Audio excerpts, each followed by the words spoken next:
And good morning. Welcome to the summary edition of the ganjacnews.com Cannabis Conference and Expo Series. We're here today. This is our opening session. We're here today. We're joined with a very, very nice small panel. We have our good friend Jimmy Young of Pro Cannabis Media who's joining us. We have Matt Lammers of MJBiz Daily, and we have Matthew Virtue, who's a recent entrant into the cannabis space with the farm he's setting up in Jamaica called Non-Such. Please, gentlemen, please introduce yourselves. Take it. I'll go first. I'm Jimmy Young. I'm coming to you from the Boston, Massachusetts area where it all began back in 1776. And that's where Pro Cannabis Media launched as well. I've got 40 years in commercial media experience, 25 as a full-time sportscaster. We've been live streaming 24/7 news, information, and educational content about the world of cannabis since about 2 weeks ago. We're doing that on our Roku channel, Apple, our own website, Pro Cannabis Media, and on Facebook and YouTube and all that neat stuff, all those social media platforms. And best of all, we also host 3 shows. We actually produce 3 shows a week. One's a news show called We Talk News. The second is my longtime podcast called In the Weeds with Jimmy Young. And the third is our live cannabis business talk show called The Green Rush Live. That's Fridays at 4 p.m. So we are a network of like-minded content producers who are pro cannabis. That's who I am. Who are you, Matt? Which one? No, one's Matt and one's Matthew, I noticed. Okay. Thanks for that. I'm the international editor for MJBiz Daily. MJBiz Daily puts on an expo in Las Vegas, as well as other places, but I help curate the international content. That's basically all the content on markets outside of the United States. And right now we're focusing on Canada. And Solomon Israel is a good man. He's a great man. All right, they work together. In fact, Yes, we have. That's my completely neutral opinion on him. He's awesome. Right. So Matthew, I think you got to reintroduce yourself too. Yeah, no, absolutely. My name is Matthew Virtue. I actually sit in New York, but I'm the founder and CEO of a new cannabis venture called Non-Such Cannabis. We are going to be a hyper-organic, hyper-sustainable farm out of Non-Such Portland. And I apologize. There's like construction outside. I heard that. Yeah. Unavoidable. I apologize for that, though. Hope you guys caught that. No, it sounded like someone was in distress. So I'm glad it was just construction.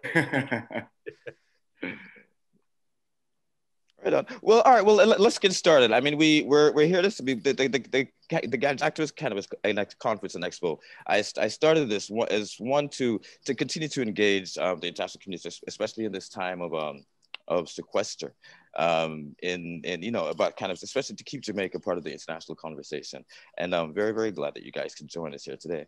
But I don't know. Let's start with Jimmy. You had a little presentation that you wanted to show us about the history of cannabis. I don't know if it's throwing Dan a little too quickly, but are we ready for that yet? Or let's go briefly go through, because what Jimmy was doing was kind of a history of cannabis from from the American point of view, but the way that has happened has kind of affected us globally, obviously here in Jamaica to the highest degree. So we can maybe open with something from that, and then just let the conversation flow from there. Well, I tell you, I'd love to get feedback from the other gentlemen in the room, because as I continue to learn more and more about the history of cannabis, not just here in the States and America, but all over the world, and the 5,000 BCE remnants of cannabis in a tomb somewhere.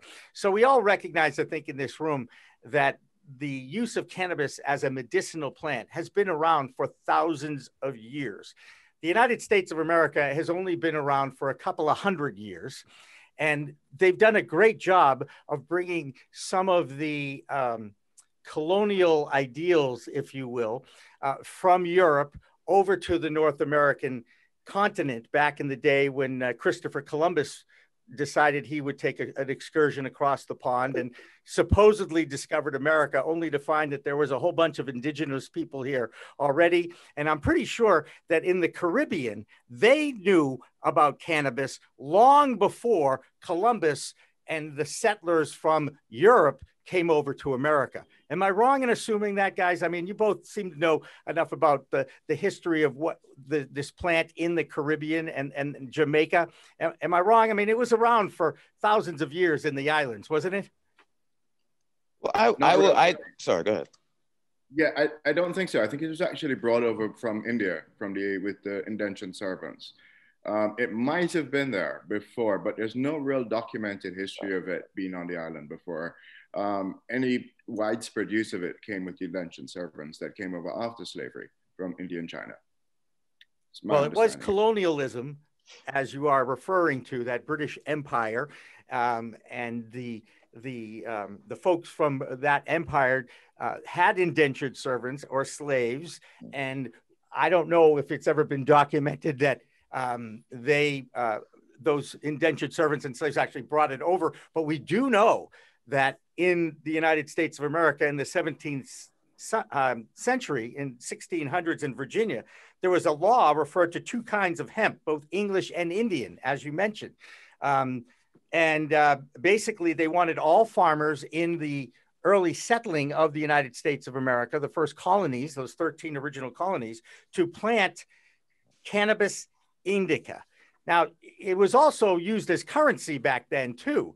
So again, I mention this only because I think if you want to look at the last 80 years of prohibition in the United States and how the plant that was being used as a medicine for hundreds of years in the United States of America became prohibited, it really does go to that colonialism. You mentioned India, and obviously there's English influence in this as well. But the origins are really from all over the world. You know, I'm gonna have to jump in and say I will have to agree with that. Because I mean, let's not forget that when Columbus, he got to the Americas, that was by mistake, by the way. He was heading somewhere else. But when they annihilated the indigenous population, so we don't know what they actually had. And so I mean, they're now digging up great, as you said, 17th, whatever, 2nd century BC, whatever, tombs with traces of cannabis. We don't know where they're now digging up stuff. I think there was a find a couple of years ago. So the indigenous people, they may well have had their access to cannabis, and then that was they were eradicated. The Europeans came in, they brought over the Africans from this dark continent, these subhumans who had no history, no culture, no nothing. So they, of course, are not going to know anything about cannabis. Then they brought over these slightly higher class people, the Indians. Oh, maybe they have a little bit of culture. So it's tricky because the story is being told by, the perpetrators of a significant crime. Right. But there is a consistent theme there that it was the Indians, absolutely. The white person from the European colonies and empires, if you will, were the ones that were trying to maintain their position in the world, if you will, and brought those ability to take other people from other parts of the world and make them subservient to them. Needless to say, it was built on injustice. It was built on slavery. And it's a shame that it had to happen that way. But, I think it's important when you talk about the history of the plant in this side of the world, in the United States of America, that we bring in the fact that this truly was something that was the white settlers came in, they put the Native Americans and the indigenous people, they took as much land away from them as they possibly could, put them into little reservations. I mean, needless to say, it is not a proud moment as you look back at history. And I was a history major, just in case anybody wants to check that. Tufts University class of 79, no less.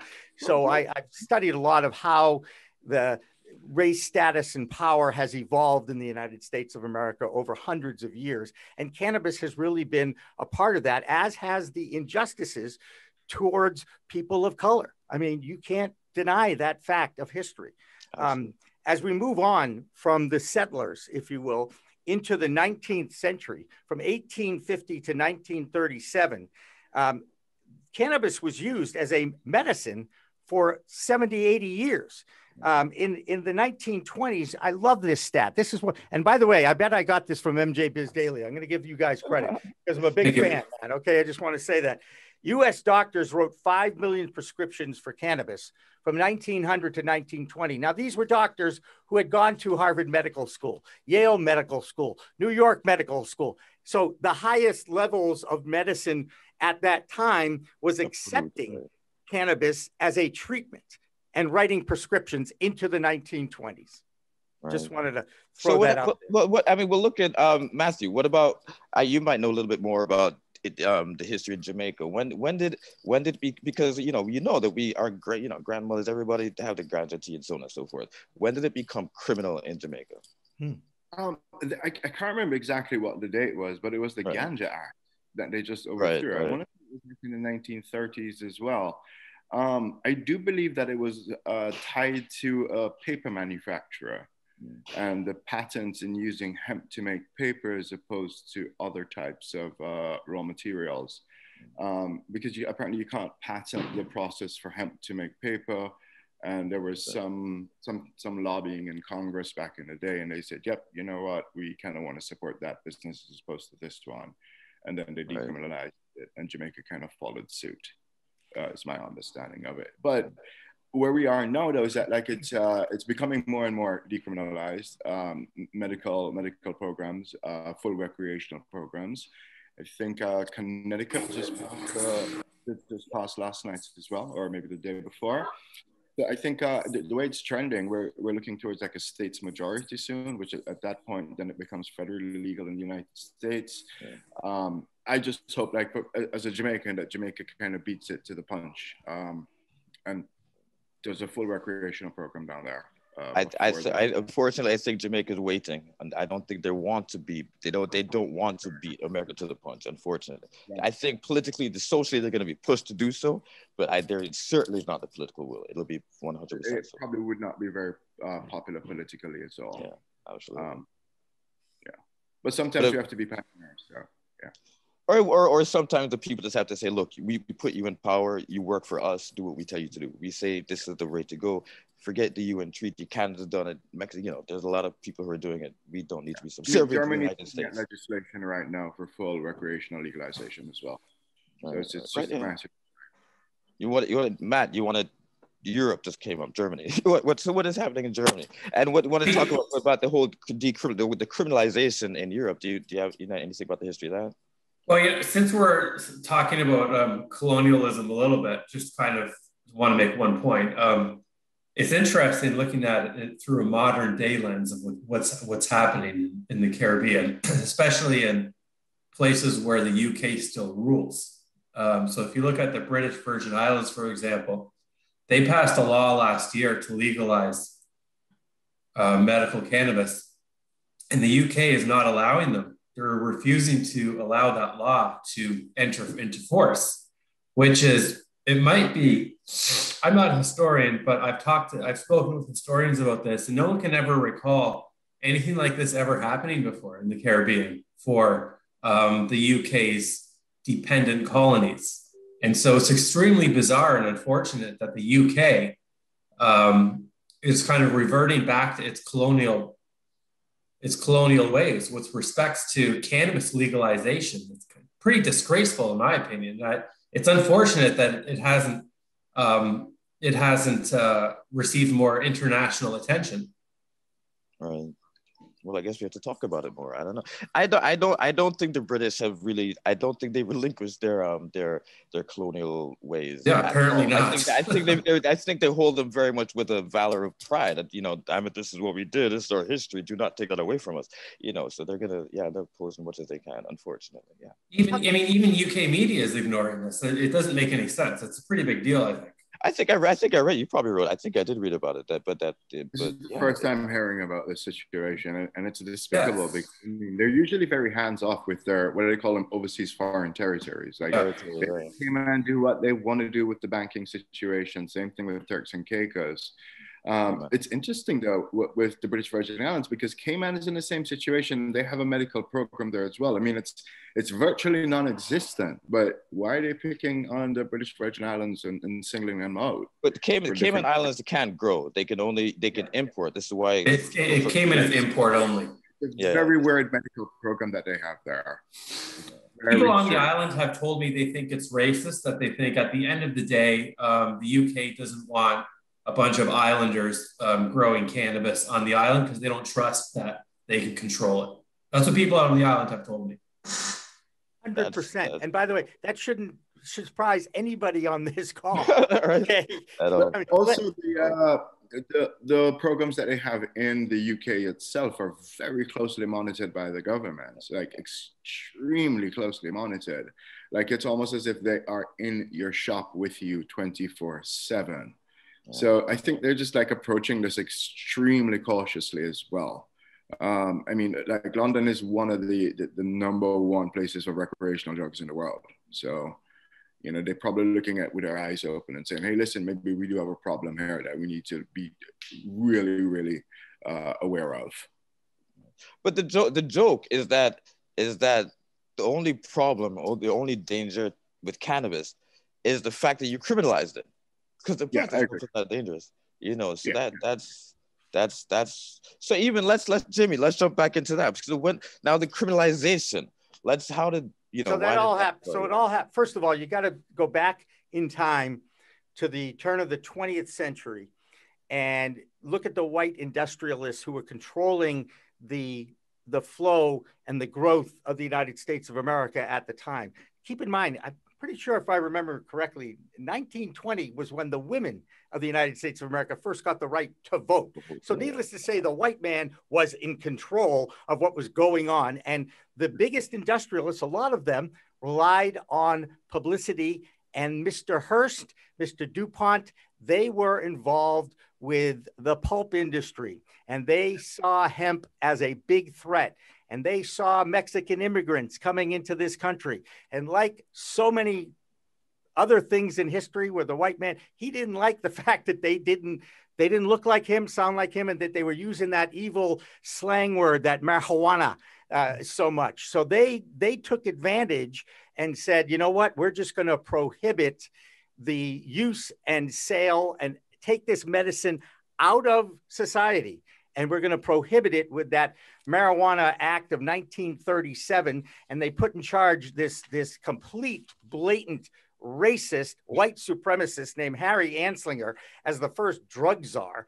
And he was the one who really set the stage for prohibition. And let me just read you a quote, if you will, by this guy who I don't even think we should be giving that much time to, but I'm going to quote him just to give you an idea of what it was like. This was part of the Jim Crow era in the United States of America, one of the most segregated and racist times in our history. So prohibition was driven by racism and myths. There are 100,000 total marijuana smokers in the U.S., and most are Negroes, Hispanics, Filipinos, and entertainers. Their satanic music, jazz, and swing result from marijuana usage. This marijuana causes white women to seek sexual relations with Negroes, entertainers, and any others. This is Harry Anslinger. This was the drug czar. This was the guy, the evil guy who made this whole thing illegal. The whole point of that argument is that it's not even about the drugs. It's about the fact that these people use them and you don't like it. I mean, it's clear there's nothing in there that tells me that the drug is dangerous. Nothing. No. Except for it's just, we just don't like the music that these people play. That's not a danger. Do you understand? It's all about that's 100% social. That's not physical. It's not mental. It's nothing to do with society. That's straight one. He's not even saying it's bad for you. Exactly. So this is just what these people who use it do. You know, it's like, personally, okay. I like jazz, I like music, and I like entertainers. And I'll be honest, I like black people too, because they're different than me. That's what I like, you know? And he didn't want to have anything to do with that because, let's face it, guys, this is unfortunately, it's a very sad part of our history from the United States perspective. And to be honest, the systemized racism that was put in place back then is still in existence to this day. And cannabis is right in the middle of it. And a perfect example, Matt, is what you brought up. You know, the British colonies, they don't want to give it up. I will say this about the English press. They're more concerned about England's performance in the European Cup than they are about the fact of the injustices with cannabis in the British Islands right now. Just want to. Yeah. I mean, but that also spreads to recreational programs and medical programs in the United States. The people who have gotten the license are usually the sons and daughters of the cops. This is so, which is ironically interesting. There's actually one. I don't jump in there. There's a person that's really upsetting people very, very much because apparently he threw a lot of people in jail, and now he's like a big head of some company. I didn't mean to interject. Please go ahead. Yeah. Yeah. So I mean, it's still like that. Social injustice is still happening. Like it just recreational market was just approved in New York, and I've had a neighborhood dealer since 5-10 years ago. And he's worried about now losing his job because I'm going to switch to dispensary once a dispensary opens up. And it's really not fair. Like I don't know how they're going to do it, but they shouldn't be taking that income away from the projects, basically. Right. Well, but then they have the social programs. How and I keep hearing people say, oh, it should be the black people, the black and brown people, they should be running the industry. But again, do they have the skills? So what do we do? How do we I think they really got to take a good hard look at those social programs and really implement them, and it not just be a fraction of the industry, but really a majority of the industry should be dedicated to people who have been socially affected by cannabis or people who are currently making a living off of the gray market. Right, because it's the same people who are pushing the industry forward that are, it's like, we're going to be killing your business because I'm going to start going to the dispensary. I got more options, whatever. I want edibles instead now, or oils or whatever. Yeah, that's an interesting argument. I'd love to see how to really, truly fix that. But is it, because you can't just say we're going to hand you a license now, just go do whatever. It's much more. No, I agree. I mean, there needs to be some way to control that, but we got to figure out a way to encourage people who have been making a living off of this, who've been affected by this more so than anyone else. That's it. I've never thought of it from that point of view. The industry, because listen, if you take away the weed man's job, what is he going to do next, right? Because I'm not going to stop making money. I'm going to find something else. Well, I think that, and Matt, I bet you can back me up on this. It's another reason why the illegal trade is thriving during the legal green rush right now, because they've been doing it longer. They understand the marketplace, and they can put their prices out underneath some of the legal cannabis that's being sold in legal states. Now, I will say this about my home state of Massachusetts. In this law that was voted in 2016, social equity applicants were supposed to get first crack at a lot of these licenses, and they continue to have struggles with that for that very reason. And I believe in workforce development. I believe in training. I believe, if we do something in Washington, D.C., and with Senator Schumer's bill and Senator Cory Booker's bill that we keep hearing is going to be introduced perhaps in July, it is all about the expungement of records and giving an opportunity for those who've been most affected on the war on drugs, an opportunity. But opportunities do not sometimes work out so well in the realities of a highly regulated industry, which is exactly what has unfolded here in the United States, where you have to have big bucks even to go through the application process. Exactly. I mean, the New York, like we're looking at the what the legislation actually looks like and the criteria to go and apply for a license, and they're looking for you to have like $1 million, right? Before you even put a seed in the ground, before they're taking your application seriously. Now, how is somebody who's been living in the projects going to really show that kind of cash? Even if you're incarcerated. Worth it if you've been so maybe they do a thing where there's an access to funding where stuff is waived, where it's a 95% reduction in fees or fees are completely waived to encourage people to get into that market. I'd love to see that. But again, there are two different issues though. That's because it's like the expungement. I fully agree with that. And the declaring a record, the releasing of people. Look at D'Angelo's program. the Last Prisoner project. But what about those who are in the industry who never, maybe don't even have a record? They were just that good. What are they going to do? That's exactly. A very good question. That's a very good question. Because there are people out there like that who've been in the industry for a very long time, never been arrested, right? But you're a big head in the weed game and you've been delivering to people all over the place, or making and compassionate use and all that kind of stuff, you know? Right. But expungements, I mean, that should be happening automatically, right? I agree with that. That should be up for debate.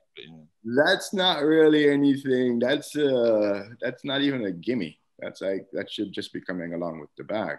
The gimme is like, how long do you say? Since the 1930s, they've been terrorizing our community and calling us evil because we're smoking some weed. Maybe they say, okay, you know what? For the first 70 years, only people who are from these communities can actually take part in this business. Well, that'll never happen. What's this money? There's money. It's like, whoa, there's money. You're talking about because like the amount of money that's associated with it now, it changes the whole game. Absolutely. Yeah, but I mean, there's work to be done, but at least people are thinking about social equity. Like once upon a time when California went full medical, there was no such thing. I was like, what's this social equity? It's like, listen, we're legalizing the weed, just be thankful. Yeah, right? This is true. That's kind of how it passed through. In the right direction. But yeah, there is work to be done, for sure. All right. What about from a European perspective? How are things moving forward? It's quite. I'm sure it's complicated. I know it's complicated across the board because each European country is different. Then the UK is not even in Europe anymore, and they're doing their thing. They kind of going in one direction, and I think they pulled back. I don't know what's really happening over there right now. They're making certain countries are making small advancements, like that France is starting their pilot project. Right. The Netherlands has a pilot project going for recreational cannabis. The Danish pilot program is going terribly. Germany is not growing as fast as most companies need it to for them to survive, let alone make a profit. Europe is doing fine, but it's not growing exponentially. Matt, you said Germany is not growing as fast? It's not growing as fast as companies need it to survive. Like most companies are investing too much money ahead of their actual sales. That's probably the biggest problem in this industry is companies investing money and not investing proportionally with their growth. So investing as you grow or just ahead of your growth. Instead, they're throwing billions of dollars at large facilities that they won't make a profit on for decades. Yeah. Right. Yeah, I just heard of a Danish facility that just that just got bought up for 90%, what is it? 90% discount. Distressed. Well, I mean, it depends. Yeah, I've been looking into that. So Canopy Growth bought that building for about $3 or $4 million, and they sold it for $20 million. But I don't know how much money they put into it in the last 3 years. Right. So they might have invested $100 million into the greenhouse or more or less. I don't know. So it depends. The company that bought it, Little Green Pharma, is taking on a much bigger risk, in my opinion, than they're telling people. Because and I'm writing this article right now, that greenhouse won't be going at full capacity for many, many years. So it's like buying, pardon me? How big is the space? I think it's 300,000 square feet. Oh my God. It's not small. It's huge. It's huge. That's not small. Yeah, that's not the appropriate adjective. And so that's large. Canopy was using that facility at 25% capacity. And Little Green Pharma says they're going to use it at 50% capacity. But tell me this, in what other industry would you buy a factory where demand only exists for 50% of the factory's capacity? No one does that. They're doing it. The projection. Is the market demand, though? Is that what it is? Or they're saying they think the market will grow into the facility's capacity. But that's what everyone thinks. And so far, everyone has been wrong. Everybody is wrong about that. They're investing in the future And everybody who's invested in the future in this industry like that has lost their shirt. Right. Every single person. Absolutely. And at some point, the people that have that kind of money to lose have to start thinking about, gee, maybe we need to adjust our projections a little bit before we start throwing more money at the problem. By the way, not something I'm very familiar with, but I sure have read about this happening a lot in our world. Well, let me jump. Well, tell me, are the projections, or are the, I guess, the lower projections, or is that based on the rollout of the legalization process that's kind of limiting the growth of the industry, or is it that the market is just not demanding what they're well, the law and the regulations create the boundaries for the legal industry, right? And they create the ceiling for how much money, like the regulations, the rules will create the ceiling for how much money can be made in the legal industry. So in some countries, the ceiling is very low because the rules are super strict, like in the UK, for example. In most countries, it's like that. And in Canada, the ceiling is like middle low because our rules are pretty strict. But at the end of the day, you create a business for the rules that exist. You don't create a business for the rules that you want to exist. Right. Yeah. Well, you'd like to think that anyway, Matt. I got to ask you a question about the European market for a second. You know, in the United States, one of the biggest barriers to profitability in the cannabis space is the inability to write off traditional business expenses that every other industry has. The 280E clause that's really held up by that Schedule I classification. In Europe, do they allow European businesses to have any kind of a tax write-off typical to other businesses? I assume that would vary from country to country, but I guess the answer would be yes. Okay. Yeah, the same thing in Jamaica as well. Like, you're allowed to write off regular business expenses as well. Another injustice in the United States cannabis, just because to the federal stuff, but that federal Schedule 1 has ripples, right? Like, banking is still extremely hard for us. Yeah. Extremely hard, and it's because it's a federal one, or a class 1 Schedule 1 narcotic on the Fed's watch list. Right up, which brings up thank you. That was a perfect segue. I completely forgot about this. I had a little issue this last weekend. So there is the argument: full legalization, states' rights. Sorry, fully federal legalization versus states' rights. What are your opinions? Who wants to go first on that? I've got lots to say about that.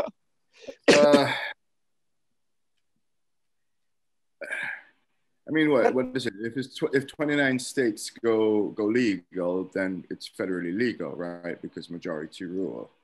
But then the banking, that also still doesn't change the banking. No, then it becomes federally legal. It becomes, I don't know exactly what happens, but states' rights, sure. I mean, it should be federally legal, or at least taken off of being a Schedule I narcotic, so that people could actually study the drug in an open setting, right.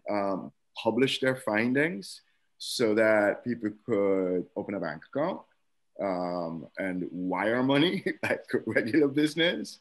So yeah, that should happen as soon as possible. But I think opening up the market federally, I think they need to think long and hard on that.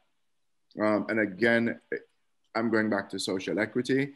I'm going back to making space for small farmers so that we don't have little green farmer buying how many 100,000 square feet of facility. I mean, that space should be run by 10 or 15 different other small companies. farmers. I think so. Yeah, or other small companies, as opposed to just one person or one company going and trying to dominate a market. I'd love them to put some protections in place like that, because I don't think Canopy Growth and Aurora are doing such a good job with it. But that's just me. That's my opinion on that. I should probably throw in there states' rights, decriminalization, or federal legalization. Which would be I would like to see it. First of all, I think the simplest thing would be for the president to make an administrative decision and just take it off Schedule I. What does that do? That immediately opens up the banks, immediately. Okay. And it also, I'm pretty sure, it gets rid of 280E. And Matt, you might want to correct me on that if I'm wrong, but that would be the simplest thing. And then you leave it up to the states. So you decriminalize federally, almost with one stroke of an administrative pen. However, now that the politicians are involved, now that you've got the filibuster playing out a role in the United States Congress that has created a stalemate of government and anything getting done, it's a really interesting time to be looking at the cannabis space, because it does touch every aspect of our world right now. I don't know if anybody in this room or anybody I've talked to who knows what's going on thinks that the federal government can implement a legalization plan or structure or regulations at this point in time. Most of the people that are making those decisions are still pretty clueless, which goes back to education again. And you've got to start small. I mean, look at the challenges in all the legal states over the last, 10, 12 years, all right, that have gone legal. They're still having issues in Colorado. They're definitely having issues in California. They're most certainly having issues in Massachusetts, just trying to do the right thing by the law. So you can't tell me that the federal government is going to be all of a sudden say, okay, here's how it's going to work. There's going to be a tax on this. And then, yes, we're going to have interstate commerce, and there'll be a tax on that. And before you know it, you're basically taking the industry by the you-know-whatsies and tying them up for good before they even launch. My opinion. You say balls, it's all right, but that's yeah, I know. But I'm an old guy. I don't like to. I'm an English guy. I teach oral communication skills. I actually value the English language in some capacity if I can. I got you. Anyone else want to throw anything in there? I don't know. I think that you have to take wins where you can get them, and I think at this point, hoping for federal legalization, I don't think that's going to happen anytime soon. Right. Yeah, like you guys were saying, I think that the best we can hope for right now is banking reform and then federal decriminalization. Right. And then leave the rest up to the states. I think that's the best we can hope for at this point. Yeah. And I don't think that's going to change in the next 6 years. And that would be huge, right? Which is within 6 years, yeah. Saying, right, Matt? Yeah. I think that's the best you can hope for in the next 6 years. I don't think that Biden is capable of what some people want him to do. I don't think he's politically capable. I don't think he's capable as the man he is. I don't think he wants to legalize cannabis. He's not interested in the political fight. He doesn't. He's too old. He's way old. He's just like, oh, it's a gateway drug. He can't get that out of his head. It's just get him to change that opinion. I mean, Biden co-authored the Rave Act, right? Like, he doesn't like the drugs. Yeah. He's firing his interns who test positive for cannabis. Jesus, can you believe that? I'm sorry. He's not under the cannabis. Outburst. Yeah, that's crazy. So I don't think we're seeing it under this administration. I agree. No, and I don't think it's going to be many, many years before. Yeah, and to be honest with you, I'm not super mad at that, because I think keeping some of it in the gray market area actually is beneficial to society. To be completely honest with you. So, yes. I think you'll always have the gray. You'll always have the gray market. Even with federal legalization, you're going to have somebody out there who's growing 10 plants instead of 6. If he's an individual, right? And what are you going to do with the extra 4 plants, the yield of those extra 4 plants? Now, certainly, I love the gift. I love the giving part, right? I mean, Matt's smiling. I agree. I mean, I love giving the gift of a pre-roll as a tip instead of cash. Your freezer. I'm buying that pre-roll, just for the record, legally under my medical card. But I love being able to gift. And I think that the gift of cannabis has always been part of the gray market, certainly for as long as I've been alive anyway. That being said, not too much confidence in the federal government right now. Certainly an improvement over what we had, guys. I'm sorry, I have to say that. That being said, they're all politicians, right? And that is half the problem, is they try to make sure that they get themselves reelected and have the money for that reelection campaign to get reelected. And they've been in place for too long. I'm a big person that says we need term limits. There's way too many old white guys running this country. I'm sorry. I'll say it. Okay. I say it all the time. I'm really tired of it. And by the way, our president's 78 years old, right? And that's a large part of the problem. He does have an interesting delegation of, his party is quite interesting, but even to get to the point of decriminalization, you know, the Safe Banking Act and all that good stuff. When, I mean, that is how, what's blocking it? Because it makes a lot of sense. It's politically expedient. I mean, people even say that Trump might just decriminalize before the election just to try to win the black vote. I mean, it is politically expedient. People know this. 70-something% now, I think, agrees. At least 60-something plus recreational, if 80-something, 90-something medicinal. So what is the impetus? What's stopping it? Money and greed. There's not enough money in ganja. Come on, there's a shitload of money in cannabis. There's a ton load of money in cannabis. Right, and they want to make and they all want to make sure they get their share of the pie. Okay, and as big a share, and by the way, as big a share as they could possibly get. That is the biggest.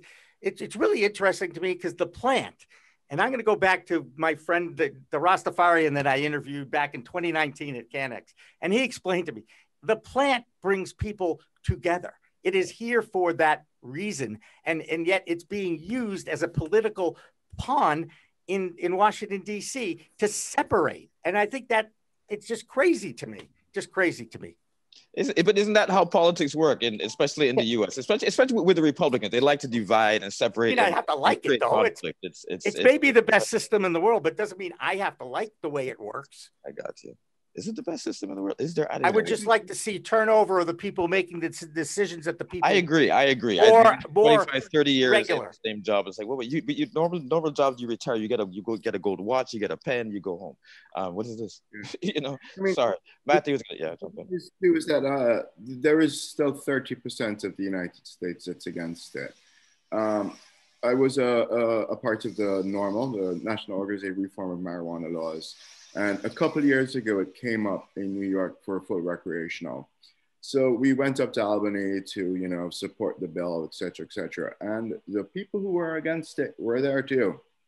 And they were extremely organized and they were extremely vocal about it. So there still is that influence, which is very easy to get old white guy politicians who's a bit out of touch with what's going on, to get his air and say, hey, listen, we're concerned about this. And it's spring-offs of stuff that actually serves good, right? Like Mothers Against Drunk Driving. So they kind of root into something that actually is popular and does do some good and gets drunk drivers off the road and say, hey, it's going to be the same thing.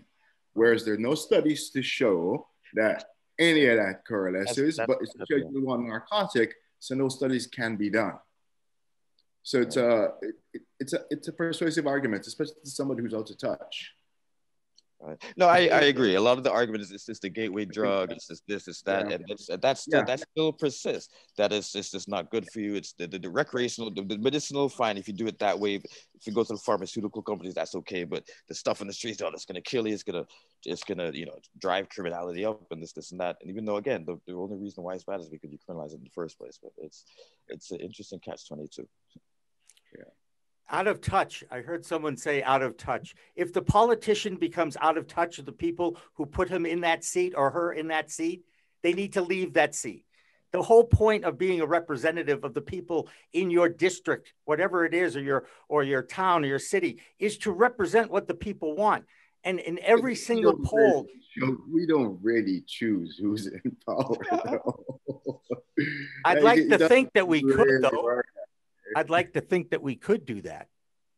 Then it would be Bernie Sanders now. Thank you. That's the truth. This would be the second Bernie Sanders term right now. Let's be honest. Well, hang on a second. But second term right now. Extremes don't work either. It's the ability to work together and come to the middle. But you have to have leadership in place, and you have to have the ability to actually listen to the people who put you there. And that's what bothers me. I think that they're there under their own little agendas, and I'm going to get reelected. That's really all I care about. I really think that's what motivates them. And I don't think that's exactly what it is. Right now, it boils down to the suburban soccer mom vote in Pennsylvania, in the swing states, in Pennsylvania, Illinois, Michigan, and Florida, and nothing else matters. It doesn't matter what everyone else wants, because the fact is to win the presidency, you need those states, and that's what Biden's thinking right now. Is he's thinking about the next election, and you can see that in his messaging every day, not only in cannabis policy but in other policies. He needs to win the next election, because if he doesn't, the U.S. could backslide it back into the Trump era, which would be arguably even worse than the last Trump era, probably. Hang on a second. It's the midterms that he's concerned about, not not the presidential. Not the president in 3 years. Well, he's worried about winning midterms. He's worried about the midterms, but he's more worried about winning the next presidential election.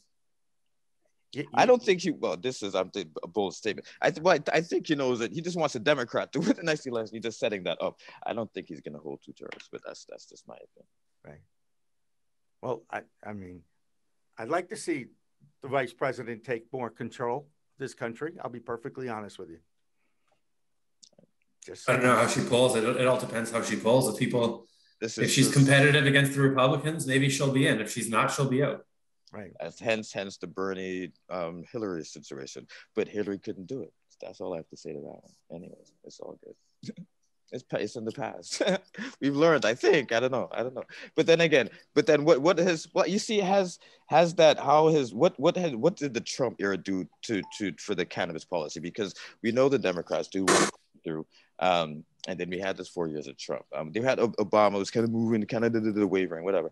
Then we had Trump. So is it how I don't know how much of a setback were the Trump years, or was it not so much of a setback? Are we in the same place or in a better place? Where are we going now, I guess? Or is it still just up in the air? If you look at the scorecard is, 18 or 19 states, depending on how you look at South Dakota, whether it's legal or not.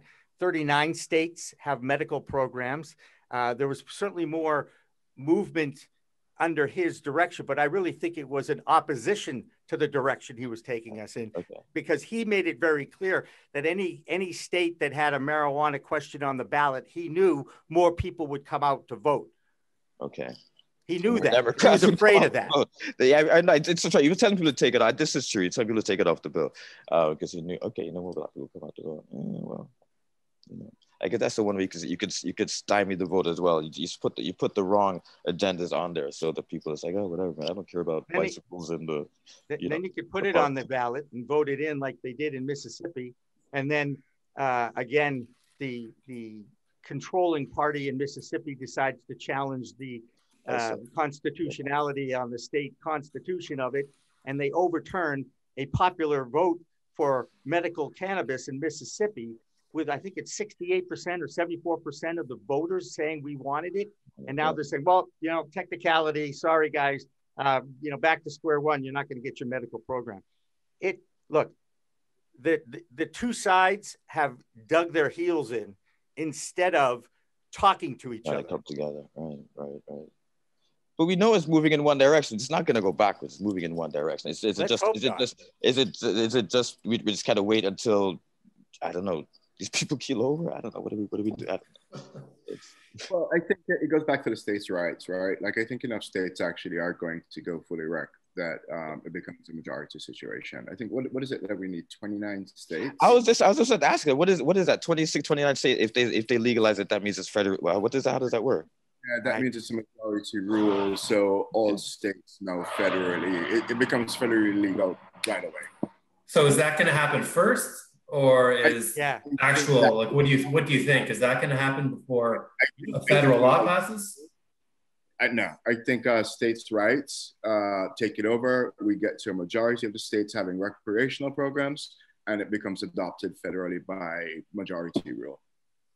I think I can't look. It's going to be at least 10 years for that to happen, because think about how long it took them to get to this point. Now, granted, legislators all over the country, state legislators, are taking up this question right now. I have a friend in the New Hampshire House of Representatives, and even New Hampshire now is actually getting Democrats and Republicans to talk to each other about how they can introduce adult use legalization of cannabis in New Hampshire. That would be the live free or die state, I just want to say.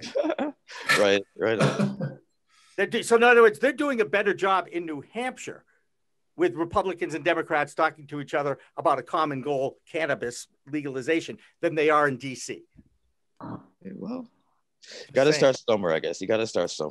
I don't know. They've done a great start, guys. I think it's great. I'll be honest with you, Matthew. You may be the first person I've heard say the majority of states, if they have a majority in the states, that becomes a national or federal thing. I'll be perfectly honest, I've not heard that before. I'm not a constitutionalist, by the way, so I don't know that for sure. I know someone I can call. Yeah, I heard somebody who I respect who does constitutional law that we were speaking to about it, and he was like, yeah, that's probably what will happen first. So, yeah. That's interesting. That's interesting. So we've got that. The states could move, or Biden can just say, all right, look, let's just take it off Schedule 1 and move this thing forward. Either or. Well, which will happen? That's what he should I don't do. know. Maybe I should try to interview Joe Biden. See what's up. You know, I don't know. Say, come on, dude, what's up, man? Or talk to Kamala. Come on, she's half Jamaican. Jeez, come on. I like Kamala. I'd be happy to talk to Kamala. Yeah, I'm looking forward to it actually one day. Right on. I'm sure it'll happen. We'll make it happen. Watch, we'll work together on that. All right, well, guys, I think we're coming up to the rounding out the hour. Anyone want to throw in anything else, anything that you'd like to see? I mean, we're talking about what could happen, what's potentially happen, what might happen, what might look good. What would be an optimal scenario? I guess, wow, that's going to be an awkward question. All right, what about at the level of the UN? Is that if things change there, how do you think that's going to affect globally the industry? Matt, that's your question. I think there's a lot of balls up in the air right now at the UN, and so I don't know where they're going to land.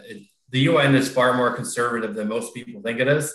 Right. So you're not going to change China, Indonesia, and India's mind, and they make up like 2/3 of the world's population. So that means if you want reform at the UN level, you need like all of the other Western liberal democracies, all of them, to come together to agree to this. And right now that's not going to happen because the world is just dysfunctional right now. So, maybe at some point, I don't know. I don't know when it's going to happen. I just know that right now things are really complicated, and I don't expect serious reform anytime soon at the UN. No, me neither. Anyone else want to throw anything else out in there? What about for Jamaica? And anyone have any interesting views on Jamaica? I don't know, Matthew, you started the licensing process and so on. Are things getting easier? Things getting better? Are we going to open things up? Are we going to open things up to the small farmer? Are we going to get a recreational for the tourist, or is it still going to be completely black market and then the dispensaries? What do you think? I mean, Jamaica is such a young market, right? And what I like from what I've seen so far is the investment to get in is affordable for the small farmer. You can open up a facility of 4,500 square feet and produce cannabis, which makes you a player. I wish they would normalize relations with the EU in terms of GMP and good manufacturing practices and stuff like that, so that we could have some normalization, so I can get my stuff inspected and certified without spending so much money. But at the same time, too, the EU's GMP process has kind of made it in such a way where it's open enough to small farmers. So you can make that investment, and it's not $250,000. It's actually 95% of that, 95% discount in that for small farmers and micro businesses. So I think that the market is there. The cost of weed in dispensaries is way more than what it is on the street. I think until that disparity actually kind of... I agree 100%. You discussed that the market that's in Jamaica is for a certain type of Jamaica, not the majority of the population. I think a lot of it caters towards the tourists. I don't like the full vertical integration. I think that it should be broken up. That if you have a dispensary, you have a dispensary. If you have a farm, you have a farm. If you process, you process. I think it encourages commerce in between the different sectors of the business and gives more people a bite of the pie, so to speak. So not saying that they should take away what's there, but I think moving forward, they need to really think about, hey, listen, how can this industry be as inclusive to everybody concerned as possible? Well, let me ask you about the disparity in prices with the dispensaries and the local, the local boys. Is that, I mean, do you I mean, I'm just, as you're saying, it does kind of begs them to cater to a certain class of Jamaican, but that also opens up that has also opened up. Now I know friends that they can say, oh, I'm going to the dispensary. And that's all right. It is so, I go to my boy down the road. They're like, oh, what you do with that ganja stuff? But now because of the dispensary, it's like, I guess it's acceptable. So that has kind of opened it up to that market, which I think has also helped us politically. I now that you mentioned that, but I would think and I know like the people, it's like, you just kind of open up that market, which is kind of also interesting. It's become more acceptable to that market. Yeah, it's definitely helped with the stigma that has been associated with weed and who smokes weed and why they smoke weed. But